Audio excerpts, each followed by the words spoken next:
y ahora es investigador del Instituto de Investigaciones para el Desarrollo Sostenible, Sustentable y la Equidad Social, y consultor en adaptación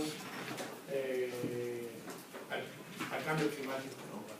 Y pues el tema de su presentación, cambio climático y derechos humanos, creo que es muy importante. Hemos dado vueltas sobre muchos de los aspectos y hemos hecho de vez en cuando énfasis en la transversalidad o horizontalidad del tema del cambio climático. Y bueno, pues aquí tenemos otro ejemplo de que vamos a estar hablando de cambio climático, pero no de la perspectiva exclusiva de cuánto se calientan las cosas o cuánto llueve o deja de llover. Entonces, pues Roberto, adelante.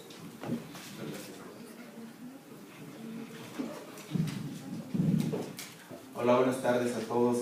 Muchas gracias por su asistencia. Me da gusto ver gente joven aquí en este tipo de eventos que se organizan. Yo soy biólogo, soy egresado aquí de la Facultad de Ciencias y bueno, los azares de la vida me han llevado a trabajar en diferentes temas. Hasta hoy día estarme metiendo en temas como derechos humanos, pasando por temas como la adaptación, que pues son un poco más lógicos del trabajo que hace un biólogo. Y bueno, lo que quisiera platicarles hoy sobre esta idea del cambio climático y derechos humanos es sobre una serie de elementos para buscar una aproximación, para reflexionar colectivamente sobre esto que es el enfoque de derechos humanos y cómo se puede vincular hoy día con la política pública en materia de cambio climático. Voy a recalcar mucho el tema de la adaptación, aunque deberíamos de estar pensando todo el tiempo en la agenda política de adaptación y de mitigación, pero bueno, por defecto de fabricación voy a estar como reiterando el tema de adaptación. Bien, y bueno, también antes de comenzar quiero agradecer al doctor Carlos Gay la oportunidad de poder platicar sobre este tema. Desde hace tiempo lo busqué para tener una entrevista y comentarles sobre la posibilidad de vincular este tema con las investigaciones, las dinámicas de educación. Y bueno, haciendo eco a esa petición, pues hoy día tenemos este espacio para poder hablar sobre el tema. Regreso a mi ponencia. Yo trabajo en una asociación civil que se llama Huexotl, como escucharon ahí en la presentación. Desde esta asociación civil hacemos trabajo de consultoría en materia de adaptación al cambio climático. Sobre todo trabajamos para la CONAM, para la Comisión Nacional de Áreas Naturales Protegidas, en comunidades que se encuentran dentro de las áreas naturales protegidas, con modelos que tratan de identificar estrategias de adaptación. Y bueno, también hacemos algo de academia y de investigación desde la Universidad Iberoamericana. Entonces hoy día lo que les voy a platicar es más la experiencia que hemos estado teniendo con esta asociación civil. La siguiente, por favor. Bien, la intención es este es el objetivo de mi presentación, poder reflexionar con ustedes acerca de las implicaciones del cambio climático en materia de derechos humanos. ¿Y eso qué tiene que ver con la manera como se está elaborando la política pública hoy día en México en materia de cambio climático? Pudiéramos hablar de otras cosas, pero de otras agendas políticas, pero hoy nos centraríamos en esta. Y bueno, la intención es reflexionar sobre estos 4 puntos. Primero, me gustaría platicarles sobre los impactos. ¿Por qué los impactos asociados a cambio climático tienen que verse hoy día como temas de derechos humanos? Posteriormente, ¿qué pasa en México? ¿Cómo está respondiendo México y cuáles son los retos? Posteriormente pasaríamos a hablar de lo que es un poco sin entrar mucho en la teoría para no aburrirlos, sino resaltar los puntos nodales de esto que es el enfoque de derechos humanos y para qué sirve. La intención aquí es retomar estos elementos del enfoque de derechos humanos que hasta ahora es tesis, hasta ahora es prosa, y cómo los podríamos estar transformando o visionando en términos de herramientas de medición y evaluación de la política pública de cambio climático, que hoy día acaba de publicarse el reciente programa La Estrategia de Cambio Climático, y entonces tiene lugar el poder hacer el análisis de esa estrategia en esta visión del enfoque de derechos humanos. Y es un poco lo que voy a hacer al final, tratar de hacer una esgrima de cuáles son esas componentes de la estrategia de cambio climático y cómo pudiéramos estarlas visionando desde el enfoque de derechos humanos y para qué las estaríamos visionando con ese enfoque. Bien, ¿podemos pasar a la siguiente? Primer tema, este tema de los impactos. ¿Por qué hablar de derechos humanos y cambio climático? ¿Por qué hablar de este tema? Bueno, la siguiente. Todos sabemos, conocemos que debido a los cambios que están ocurriendo de temperatura, las variaciones climáticas que estamos teniendo a nivel global, asociadas en ocasiones a fenómenos del Niño, estamos teniendo una serie de consecuencias en situaciones que vulneran las condiciones de vida de diferentes poblaciones. Estamos hablando que en este caso de el riesgo, los impactos debidos o más bien el riesgo de pérdida de agua y sequía asociados a los cambios de temperatura. Las fotografías tratan de mostrar ejemplos, pero son ejemplos que están ya debidamente corroborados. La mayor parte de estas fotografías se asocian con puntos que el panel intergubernamental de cambio climático ha estado elaborando ya como impactos derivados del cambio climático. O sea, estar hablando, por ejemplo, del impacto que está teniendo la variación de temperaturas en cultivos, es porque hay evidencia científica que está asociando esto para que el panel intergubernamental emita alguna serie de recomendaciones o lo observe cuando menos. El impacto no solamente al nivel de cultivos, sino en cuencas hidrográficas donde pues, hay una pérdida sustantiva de agua, como todos ustedes saben, y conlleva impactos en la productividad, en los ecosistemas, impactos locales, que en algunas situaciones conllevan la falta de agua, el suministro de agua, y con esto que las poblaciones se vean afectadas. A niveles un poco en el ámbito regional, podríamos pensar en la situación que está viviendo el Popo con la pérdida del glaciar, esta fotografía es del 70, si no me recuerdo, a 2007. El glaciar prácticamente ya no existe, los que hacen alpinismo lo han visto, ya no hay glaciar en el Popo. Y las implicaciones que esto tiene es, bueno, que hay pérdida del agua por el deshielo. Las comunidades aledañas a esta zona seguramente están teniendo algún impacto porque ya no les está llegando la misma cantidad de agua que antes. Eso ve de alguna manera afectado sus actividades productivas y de alguna manera también hay incidencia en los ecosistemas. La siguiente, por favor. Y en materia de lo que nos gustaría estar redondeando todo el tiempo en esta plática, que es el tema de derechos humanos, el cómo estas situaciones están vulnerando derechos de las personas. Bueno, por principio, el agua, un derecho fundamental que está plasmado en el Cuarto Constitucional y hoy día no se está garantizando para ciertos grupos. Peor aún, o en una situación de mayor vulnerabilidad se encuentran estos grupos de la población a los que se les impide el acceso al recurso agua. Sabemos que en ciertas comunidades, bueno, ¿qué pasa con las mujeres en comunidades donde cada vez hay que ir a traer agua de lugares más lejanos? Bueno, es en primera instancia la mujer, el miembro de la familia que tiene que viajar distancias más largas para obtener el agua. En el caso de los niños y las niñas, lo que se ve vulnerado al no tener agua es su derecho a crecer, a desarrollarse, a tener una salud y una vida digna. Y finalmente, bueno, las personas de tercera edad, que en situaciones de urbe y en situaciones de comunidad se ven altamente afectadas por cualquiera de estos aspectos. Cuando hablamos de desertificación y de baja productividad de los cultivos, estamos hablando de cómo se ve afectado el derecho humano a la alimentación. Entonces, otro de los principios, otro de los derechos fundamentales que tenemos como seres humanos se ve afectado. Nuevamente lo tendríamos que estar cruzando con estos grupos para encontrar quiénes se ven más afectados en cierto momento. Cuando hablamos de la pérdida de cultivos, por ejemplo, asociados a la sequía, no solamente estamos hablando de que en primera instancia se ve afectada la alimentación, hay un impacto en la cultura. Hablemos del maíz, por ejemplo, y cómo los grupos indígenas hoy día están migrando o se les están dando otras opciones de cultivos atendiendo agendas de adaptación al cambio climático, y qué incidencia tiene eso en la cultura ancestral de esas comunidades.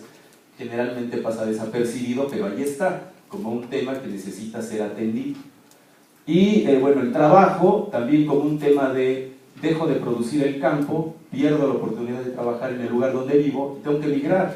Y finalmente no tengo el derecho al trabajo en mi comunidad donde tradicionalmente lo habíamos venido haciendo.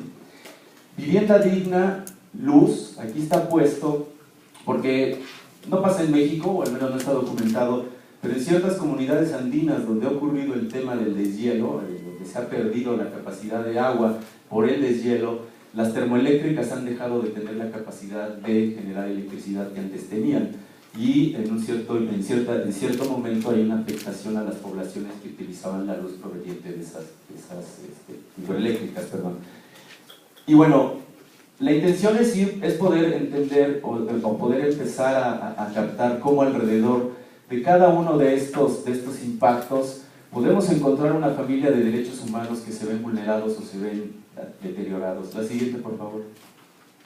Si pasamos al tema de tormentas e inundaciones, con lo cual estamos muy familiarizados aquí en México, lo primero que ocurre, bueno, de las situaciones que sabemos que ocurren son los desgajamientos de cerros con impactos en las poblaciones. Si hablamos de poblaciones vulnerables, generalmente estamos encontrando poblaciones pobres asociadas a esos desgajamientos de tierra y pérdida de vivienda. Encontramos este tipo de inundaciones que afectan la vida común, el derecho a la vida digna, el derecho a la educación. Hablamos de inundaciones en áreas de cultivo, hablamos de afectaciones en salud derivadas del agua estancada que suele quedar después de una inundación, y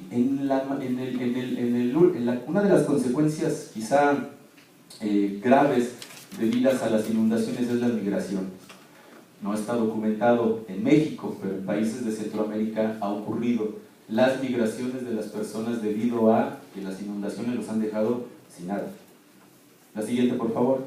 Pasamos entonces a ver cuáles son los derechos asociados a este tema. En primera instancia, otra vez el agua, la alimentación, porque la gente que produce los alimentos que a nivel local tiene una distribución o incluso más allá de lo local, se ve afectada. Nuevamente la cultura, el trabajo, porque las personas que se dedican al campo tienen que buscar otras opciones y tienen que moverse del lugar en el que habitan. La salud, por lo que ya decíamos, enfermedades transmitidas por vector, que se convierten en un riesgo en primera instancia. Y otra vez, ¿quiénes son los grupos vulnerables que en un momento dado de afectaciones por salud se ven más impactados? Niños y niñas, por ejemplo. La integridad personal, bueno, sí, ante un eventual desgajamiento de tierra, la integridad personal de las personas está en juego, la vida, como un elemento que, bueno, México pierde en los eventos de Acapulco del año pasado, 722 muertos, alrededor de 722 muertos debido al desgajamiento de cerros y a las inundaciones. Y bueno, estamos hablando de derechos fundamentales, de derechos humanos. Y otra vez, los grupos vulnerables, que ahí están, las personas de la tercera edad, porque no se pueden mover en ocasiones, porque no tienen ni siquiera capacidad para desplazarse. Los hombres quedan exentos de esta lista, como grupo no vulnerable, porque son los que o tienen redes sociales que les ayudan a saber dónde están los alimentos y se pueden mover, o tienen mayor capacidad de desplazarse, o incluso saben a dónde desplazarse, comparando por ejemplo con mujeres que en comunidades indígenas no salen del territorio para buscar recursos. Entonces por eso los hombres en general se ve como uno de los grupos que tienen menos vulnerabilidad a estas situaciones. La siguiente, por favor. Cuando estamos hablando de que el nivel del mar se está incrementando y que se están perdiendo costas, en el caso de México, bueno, estas son las zonas donde debido a inundaciones se prevé que empecemos a perder tierra, territorio, poblaciones que en situaciones de incremento del nivel del mar se están teniendo que desplazar. Este tipo de poblaciones se encuentran en riesgo. No hay para México documentados desplazamientos masivos, ¿no? Debido a esta situación. En Centroamérica se ha ocurrido.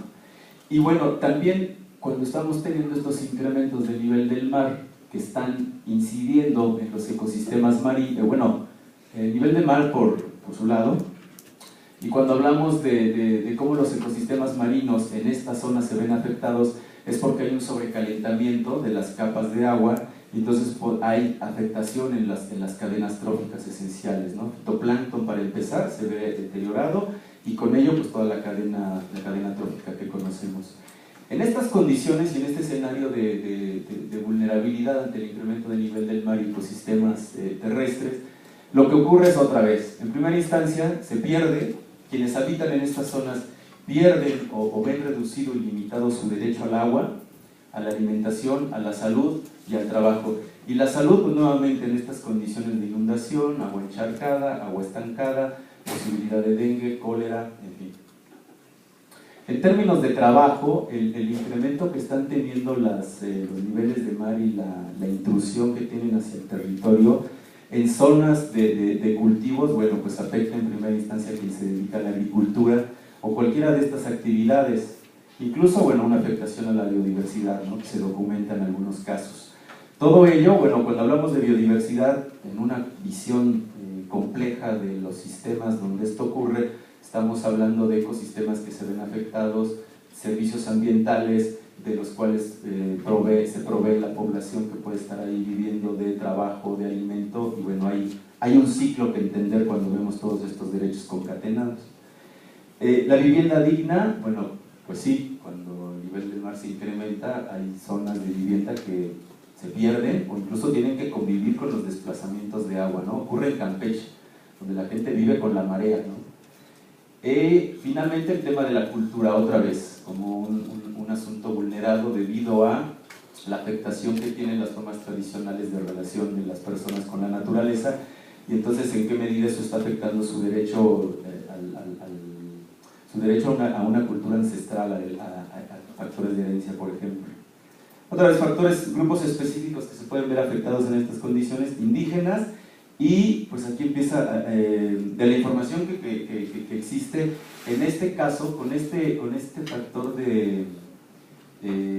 con este tipo de impacto, hay una asociación con la gente. Aquí sí se menciona la gente que vive en pobreza, ¿no? En los otros impactos no se vincula directamente, se menciona, pero ya al momento de hacer la síntesis no aparece como un grupo de la población afectado. En este caso sí mencionan a la población pobre, y debe tener que ver con esa capacidad de desplazarse de zonas que se encuentran en riesgo y qué posibilidades tengo de moverme de ahí o no, ¿no? Y suele ocurrir en Acapulco, otra vez el ejemplo de Acapulco del año pasado, la gente no se podía mover de las zonas afectadas porque no tenía dinero, y la gente que tenía dinero salía muy fácil de la zona, ¿no?, por diversos medios.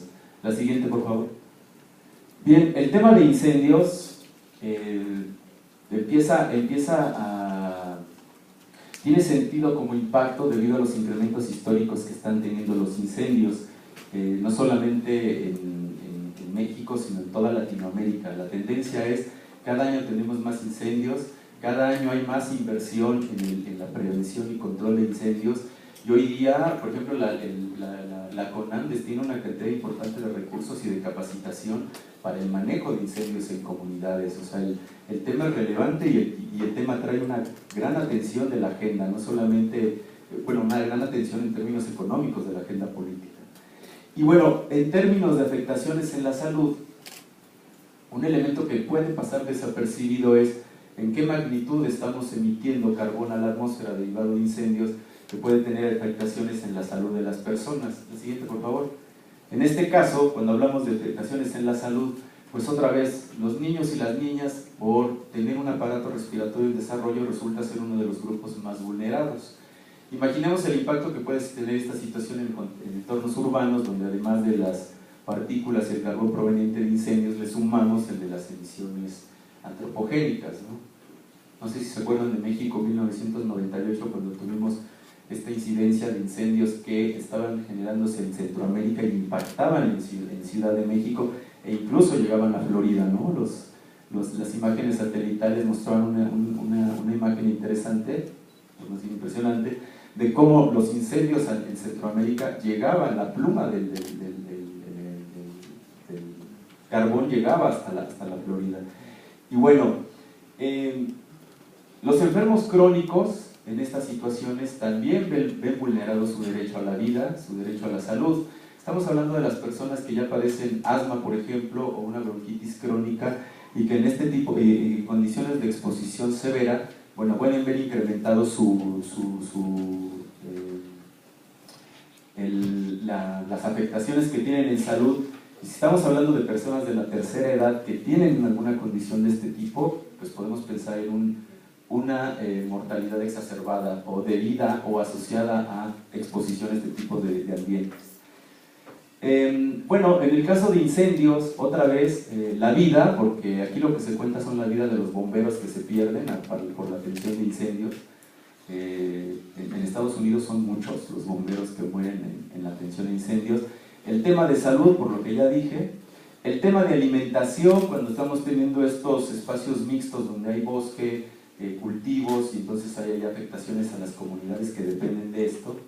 Y la vivienda, ¿no? Nuevamente, quienes viven cerca de los bosques y ven afectada su vivienda. La siguiente, por favor. Nos faltan dos impactos.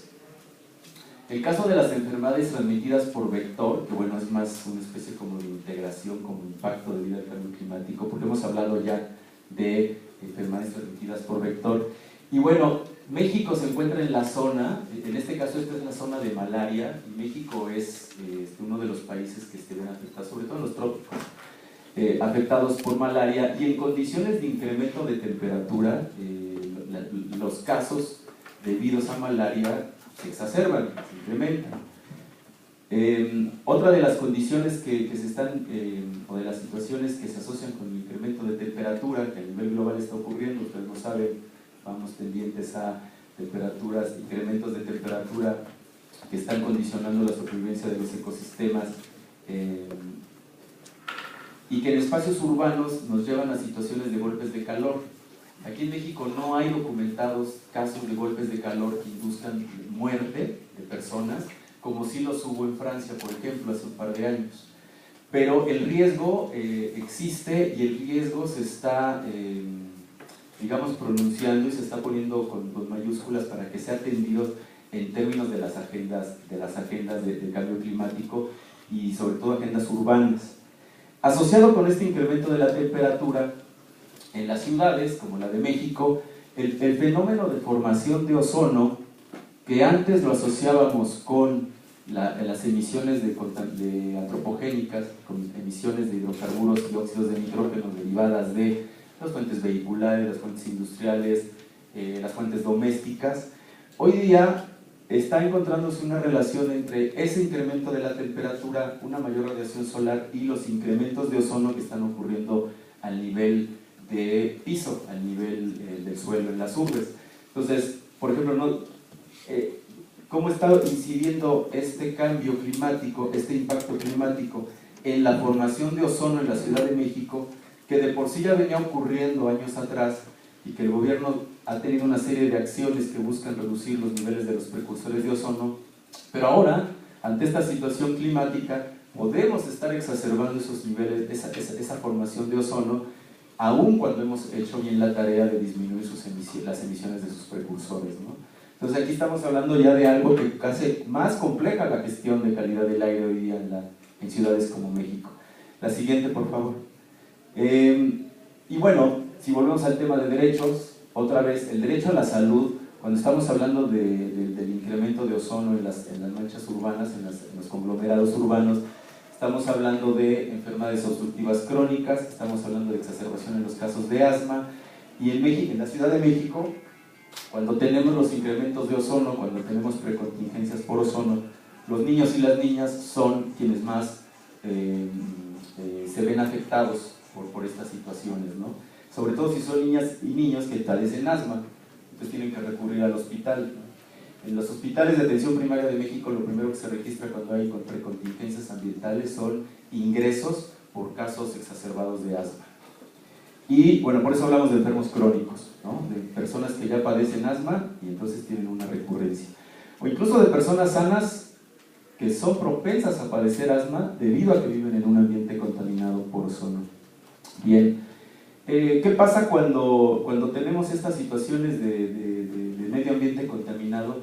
Pues que la vida digna de las personas se ve afectada porque viven en estrés constante. Nuestros órganos viven, cuando respiran en un ambiente contaminado, están expuestos continuamente, están expuestos a un estrés oxidativo, y a eso se refiere con una vida digna, ¿no? El derecho a una vida digna. En términos de integridad física, lo que se asocia con estos elementos es que si uno puede padecer una enfermedad como la malaria, puede haber consecuencias en el organismo, y entonces el desarrollo finalmente no termina siendo, para esa persona, un niño, no termina siendo el óptimo, ¿no?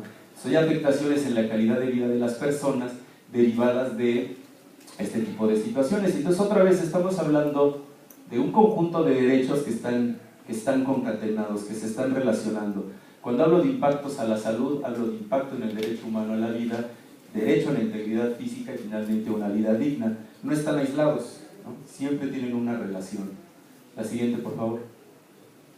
Bueno, esta revisión rápida, ¿no? Traté de que no fuera aburrida y que fuera rápida. La intención es de que podamos ver ese conjunto de derechos humanos que están vinculados con el tema de cambio climático, como para poderle encontrar razón a la reflexión que queremos hacer.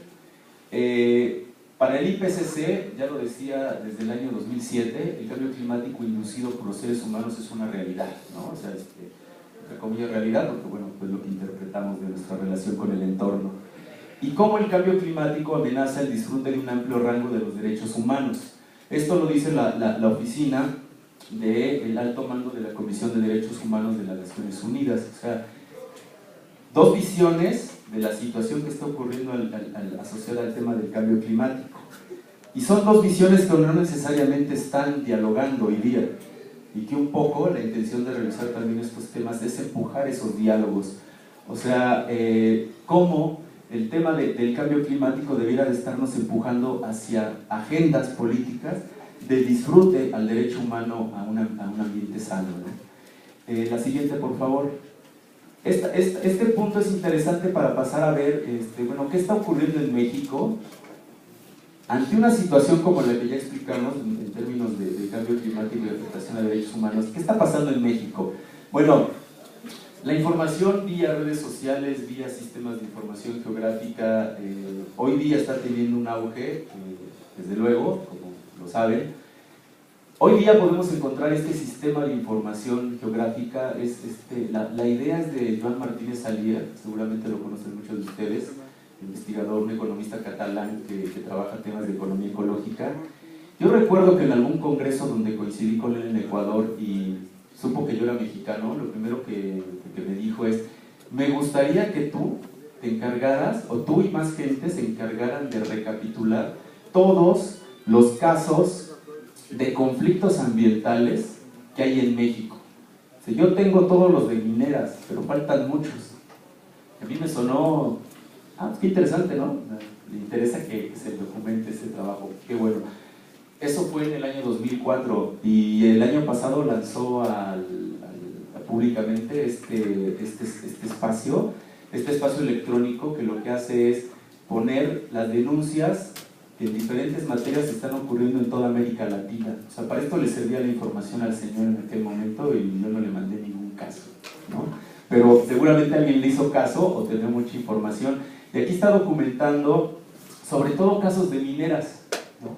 Situaciones en donde se ven agraviadas las relaciones socioambientales y lo que más contrapuntea aquí son mineras. Si ustedes entran a cada uno de estos puntos, desde luego despliega mucha información de cuál fue la causa, qué población indígena se está viendo afectada, qué población motivó la denuncia, qué fin tuvo la denuncia, la estrategia que siguió la denuncia. Y si ustedes amplían el zoom, van a encontrar la mayor parte de los, más bien si reducen el zoom, van a encontrar los casos de Latinoamérica. Tiene mucha información de Brasil el sistema, pero bueno, sería interesante que pudieran echarse un clavado. Porque estas cosas ya pasan, ¿no? O sea, México, en este momento, hay una serie de situaciones y de conflictos socioambientales que ya son del ámbito internacional, que ya son conocidos en el ámbito internacional. La siguiente, por favor. Cuando hablamos de derechos humanos y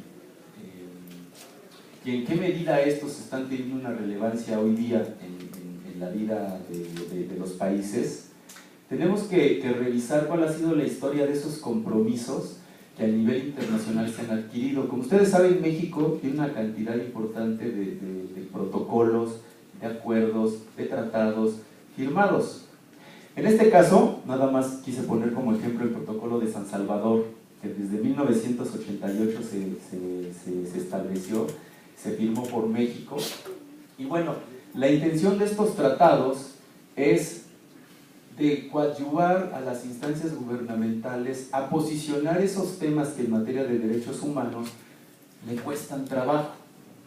Cuando México signó este protocolo en el año 88, lo que en realidad se estaba empezando a gestar es esta idea de los derechos económicos, sociales, culturales. Yo le puse ambientales, porque hoy día se maneja de manera ambigua. Hay instancias como la Comisión Nacional de Derechos Humanos que habla de DESC, Derechos Económicos, Sociales y Culturales, y por otro lado, la Comisión de Derechos Humanos del Distrito Federal ya hace un ejercicio de reflexión hacia los derechos económicos y ambientales, derechos económicos, sociales, culturales y ambientales, ¿no? Ya hace esa reflexión. Y cuando en 1988 se empezó a hablar del tema de económicos o culturales, fue porque se empezaron a involucrar temas como medio ambiente sano en esta corona de compromisos. Cada uno de estos que ven ahí son todos los compromisos que quedaron signados por los países en ese momento.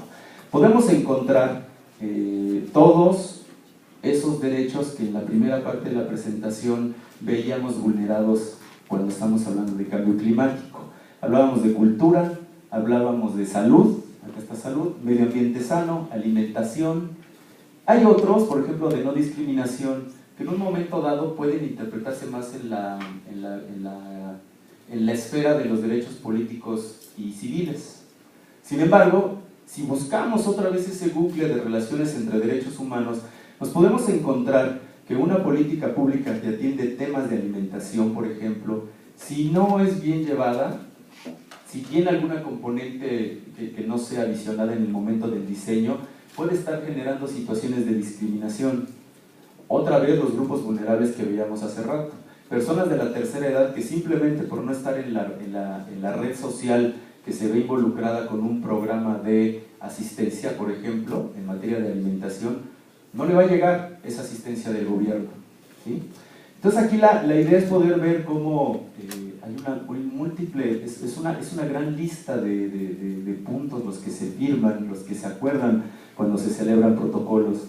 Este protocolo derivó fue un ajuste al acuerdo de San José que se firmó en el 67 y trataba de ajustar las deficiencias que en aquel momento se encontraron en el documento. Hoy día el protocolo de San Salvador sigue siendo referente.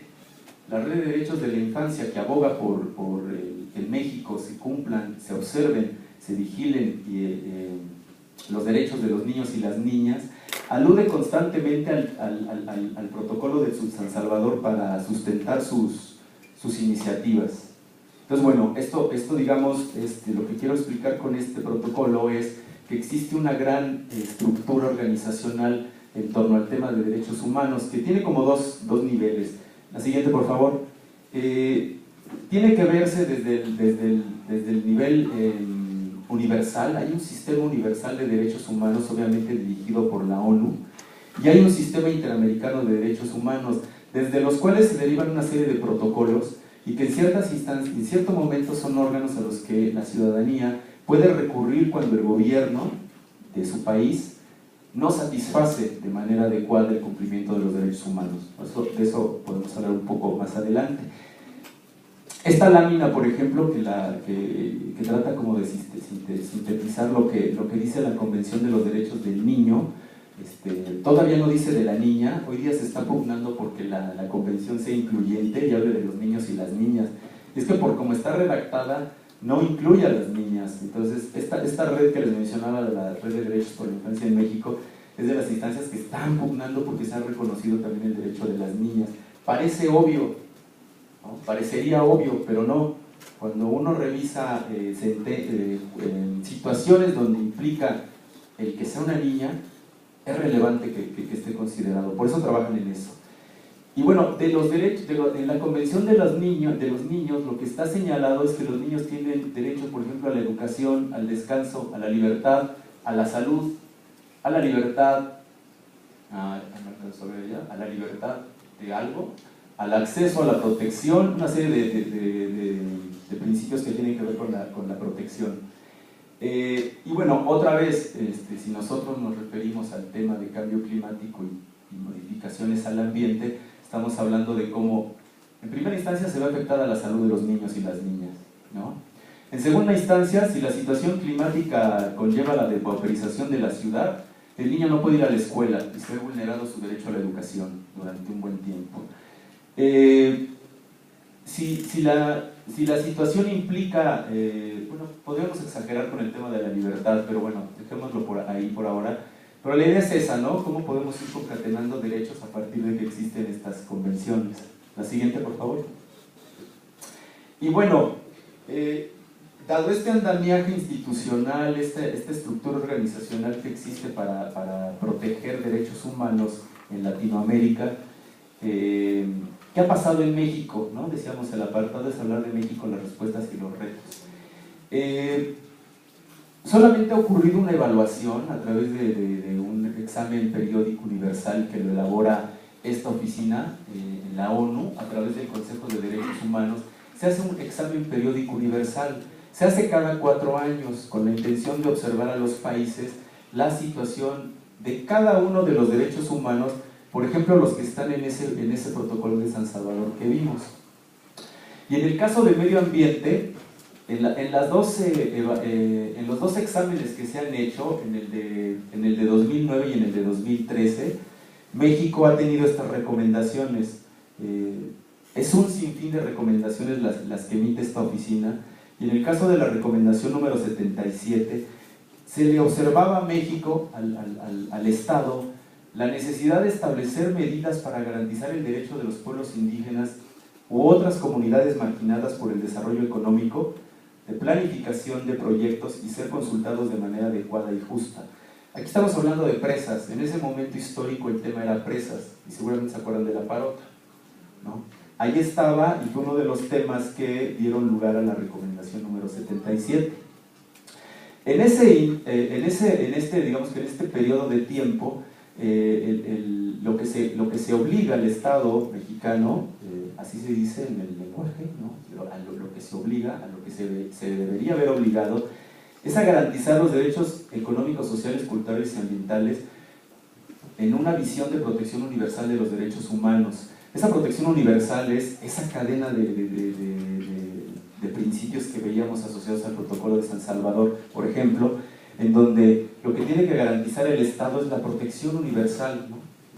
Ese universo de derechos humanos tendrían que estarse garantizando. Eso debió haber ocurrido en el Inter, derivado de esta recomendación. Sin embargo, llegamos a 2013 con 4 recomendaciones emitidas en el examen periódico universal, en el que nuevamente se hacía énfasis en el derecho a la consulta a las comunidades indígenas en lo referente a la implementación de megaproyectos del desarrollo que pueden llegar a afectarles. O sea, seguíamos teniendo por parte de los organismos internacionales observadores el mismo comentario, ¿no? O referido de igual forma. ¿Qué desafíos derivaban de estas 2 recomendaciones para México, país, para el Estado mexicano, en términos de velar por los derechos humanos? Incorporar en las políticas públicas los derechos económicos, sociales, culturales y ambientales, nada fácil, ¿no? Es todo un reto. Desarrollar una política con perspectiva de derechos humanos, otro reto, no ocurre, generalmente no está ocurriendo. Y bueno, generar una serie de mecanismos que le permitieran vigilar, evaluar, darle seguimiento desde la planeación, la integración y la evaluación de las políticas, ¿no? Bueno, aquí lo planteaba así, proporcionar o incidir con mecanismos de planeación, integración y evaluación de las políticas, pues para ver si efectivamente hay un cumplimiento de esto, o hay una atención a este tipo de situaciones.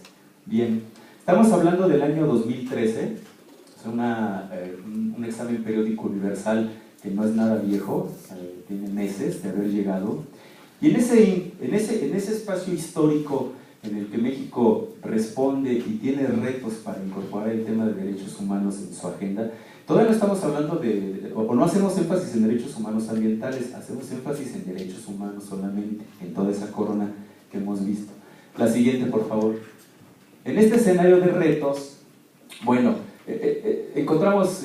quise traer este tipo de anotaciones porque es importante entender que el Estado tiene funciones amplias, debería estar velando por satisfacer las funciones amplias a las que está obligado en estas materias, ¿no? Sobre todo en grupos sociales que tienen ciertas desventajas. Sin embargo, esto no se ha traducido todavía desde el punto de vista técnico en una configuración concreta de los derechos. Esto, por ejemplo, era algo que se esgrimía en el año 2006 a propósito del análisis de la situación en los países de Latinoamérica de derechos humanos. ¿Qué pasa en México? La siguiente, por favor.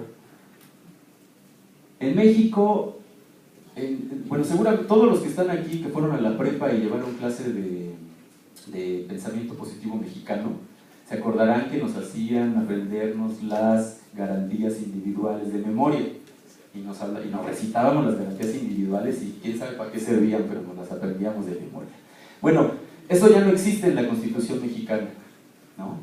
El paso trascendental que tuvo la Constitución mexicana en el año 2011 fue una modificación. Bueno, en el diario oficial de la Federación apareció la modificación el 10 de junio, y fue la modificación bueno, está modificada toda la Constitución, pero el énfasis es en este capítulo primero de la Constitución, que ya no habla de las garantías individuales, habla de los derechos humanos y sus garantías.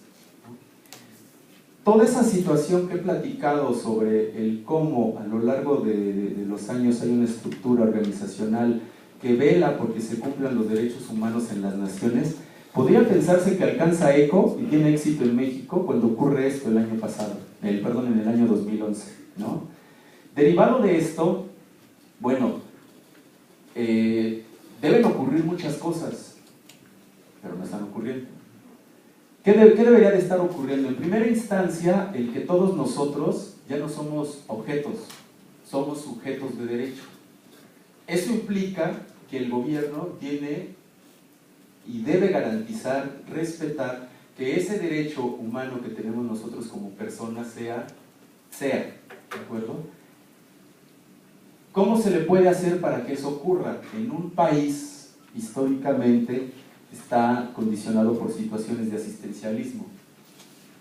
Y cuando uno llega a una comunidad indígena o inclusive en zonas urbanas, en ciertos contextos urbanos, la gente sigue esperando que haya alguien que resuelva su situación, cuando en este contexto de derecho humano debería de estarse garantizando la posibilidad de que sea ella la persona que pueda satisfacer de manera, por sus propios mecanismos, sus necesidades.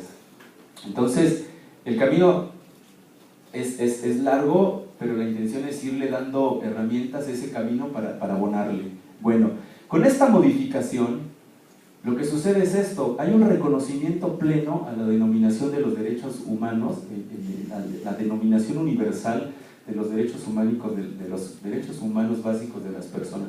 Todo eso que vimos en la corona del protocolo de San Salvador se está reconociendo como tal. Alguien en alguna institución, en algún lugar de este país, estado, municipio donde vivamos, se tiene que estar haciendo cargo del derecho humano a un medio ambiente sano, que veíamos como parte de esa corona de derechos. Son derechos humanos y los instrumentos que les sirven de garantía. Bueno, esto es importante porque el que diga garantías no quiere decir que se preserve aquella idea de las garantías individuales que nos hacían más objetos de derecho que sujetos. La idea de hablar de garantías en este caso es que existen una serie de herramientas que le sirven a la ciudadanía para poder hacer valer ese derecho humano. Estamos hablando, por ejemplo, de estas herramientas, de estas garantías que todos ustedes las conocen, bueno, sobre todo el amparo, ¿no? Que están ahí para velar por la satisfacción del derecho humano de las personas. No hay duda, la Constitución mexicana prevé derechos humanos, garantiza, y ahora el reto es que garantice, que respete, ¿sí?, que no se vulneren esos derechos. La siguiente, por favor. Y este tema cuando hacemos investigación, y hacemos investigación que provee una base de conocimiento para mejorar la calidad de vida de las personas, el tema aquí es, ¿y esa información cómo la podemos utilizar para velar por el derecho humano de las personas, que finalmente es a lo que aspiramos? Cuando el artículo constitucional, el artículo 1 constitucional está modificado, el primer artículo dice que en los Estados Unidos mexicanos todas las personas gozarán de los derechos humanos reconocidos en la Constitución y en los tratados internacionales. Esto tiene suma importancia porque quiere decir que si en un momento dado la Constitución no garantiza velar por nuestro derecho humano en cualquiera de los ámbitos que vimos hace rato, uno puede recurrir a las instancias internacionales para buscar el instrumento que pueda apoyar el cumplimiento de ese derecho. Estamos hablando de una cosa que se llama interpretación conforme.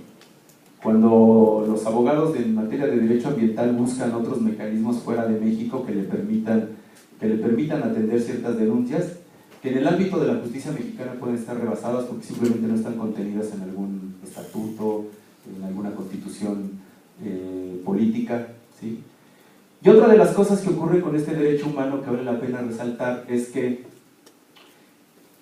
el principio pro persona decanta de toda esta modificación que se hizo a la Constitución. Quiere decir que lo que primero se tiene que salvaguardar es la integridad de la persona. No hay otra condicionante cuando se está atendiendo alguna situación de denuncia o de delito ambiental. La obligación del Estado es garantizar la integridad de las personas.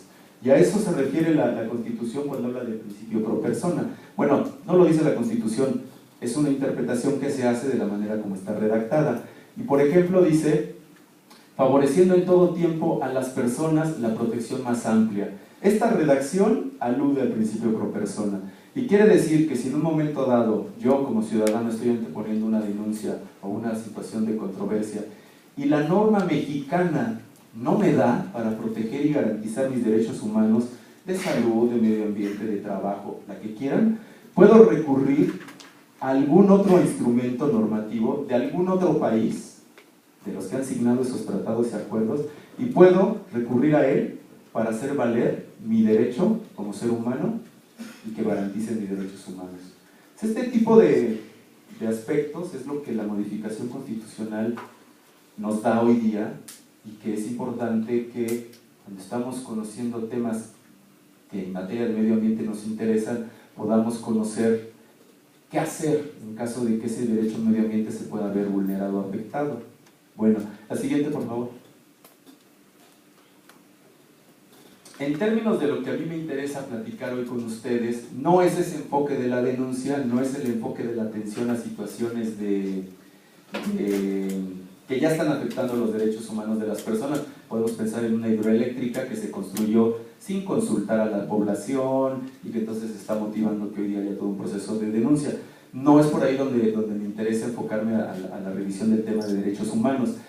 Me interesa más en términos de cómo orientar la generación de políticas públicas desde el enfoque de derechos humanos, que es lo que le ha venido dando cuerpo y forma a las modificaciones constitucionales como las que vimos.